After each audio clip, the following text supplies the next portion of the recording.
MIM के लोग लालू यादव के घर के बाहर ढोल बजाते हुए पहुंचे हैं और ढोल बजा करके कह रहे हैं कि आप सुन लीजिए, हम ढोल बजाते हुए आपके पास आए हैं गठबंधन करने के लिए। ढोल बजाकर कह रहे हैं कि गठबंधन कर लो, नहीं तो एमआई समीकरण का पोल खुल जाएगा।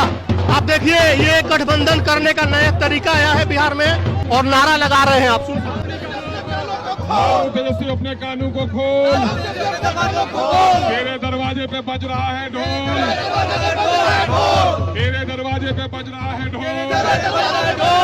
गठबंधन के लिए अपना दरवाजा खोल, गठबंधन के लिए अपना दरवाजा खोल, खुल जाएगा फिर तेरे माई समीकरण का पोल।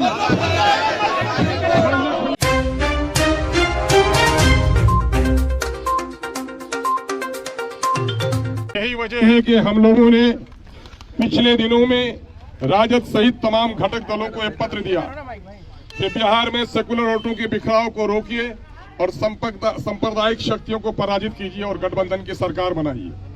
लेकिन हमारे इस कथन पर जर्रा बराबर भी गंभीरता से पार्टी ने कोई विचार नहीं किया, राजद ने, बल्कि हास्यास्पद तौर पर हमारा मखौल उड़ाया कि आप इलेक्शन ही मत लड़िए, इनके कई नेताओं ने कहा। हालांकि हम लोगों ने अपना पत्र देने के बाद इनके कई निकटतम विधायकों के जरिए से मैसेज दिया कि हम आसमान के तारे नहीं मांग रहे हैं, हम मंत्री आपसे सिर्फ इतना कहना चाहते हैं कि हमारे लिए बिहार में 6 सीटों को सुरक्षित कर दीजिए और अगर सरकार बन जाती है तो सीमांचल डेवलपमेंट काउंसिल बनाकर सीमांचल को विशेष पैकेज दीजिए।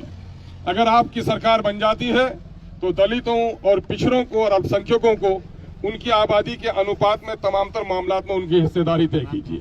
यही मांग हमने किया था, लेकिन पार्टी ने गंभीरतापूर्वक इस पर कोई विचार नहीं किया। और हम इसलिए याद दिलाने के लिए आए हैं कि 2005 में राजद को बहुमत नहीं मिल पाया, जिसकी वजह से बिहार में सरकार बनाना उनके लिए कठिन प्रश्न था। ऐसे वक्त में 29 विधायकों के साथ जीतकर दिवंगत नेता रामविलास पासवान साहब ने एक प्रस्ताव दिया था कि आप अपने पार्टी के ही किसी मुस्लिम चेहरे को आप मुख्यमंत्री बना दो, हम समर्थन दे देंगे। लेकिन खेद का मामला है, वो राजद जो सेकुलरिज्म की बात करती है, वो राजद जो बीजेपी के खिलाफ बात करती है, वो बीजेपी वो राजद जो समाजी इंसाफ की बात करती है, वो राजद जो माई समीकरण पर टिकी हुई है, उसने भाजपा के हाथों में बिहार को जाने दिया, लेकिन किसी मुस्लिम नाम पर ये तैयार नहीं हुए। अगर 2005 में ये किसी मुस्लिम को मुख्यमंत्री बना देते तो यहाँ नीतीश और भाजपा की गंदी सरकार, ये सांप्रदायिक सरकार कदम नहीं जमा सकती थी। आज भी इस परिस्थिति करीब करीब 2005 की तरह है। इसलिए जबकि हमारे 4 विधायकों को इसने तोड़ डाला, फिर भी हमने अपने सीने पर पत्थर रखकर पार्टी को प्रस्ताव दिया इंडिया गठबंधन को कि हमें भी शामिल कर लीजिए ताकि सेकुलर वोटों का बिखराव नहीं हो। आपने ऐसे लोगों को साथ लिया है जो लोग कल तक बीजेपी में थे, लेकिन एमआईएम जो हमेशा बीजेपी के खिलाफ लड़ती रही है, ऐसे लोगों को साथ लेने में आपको दिक्कत क्यों है?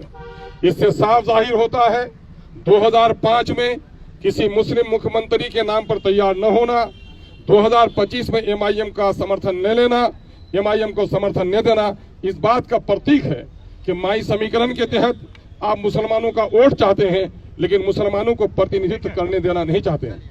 यह आपका मुस्लिम विरोधी जो चेहरा है, इसको बेनकाब होना चाहिए।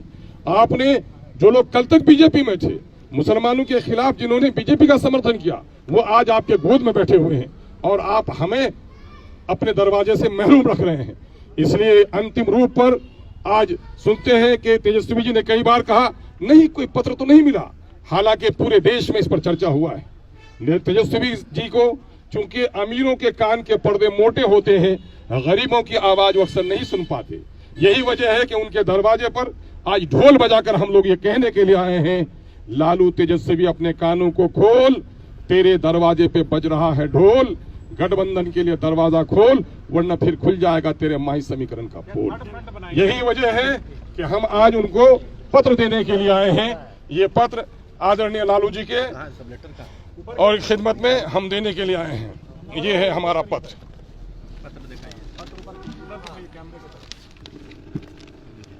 ये पत्र है, आज हम देने के लिए आए हैं। पत्रकारों को बांट दीजिए भाई। हाँ भाई बांट। बजाओ जी, लालू के जो तो आप देख सकते हैं कि MIM पहुंची है राजद के दरवाजे गठबंधन करने के लिए। इस पर आप क्या कुछ कहेंगे? प्रतिक्रिया कमेंट बॉक्स में जरूर दें। बहुत बहुत धन्यवाद।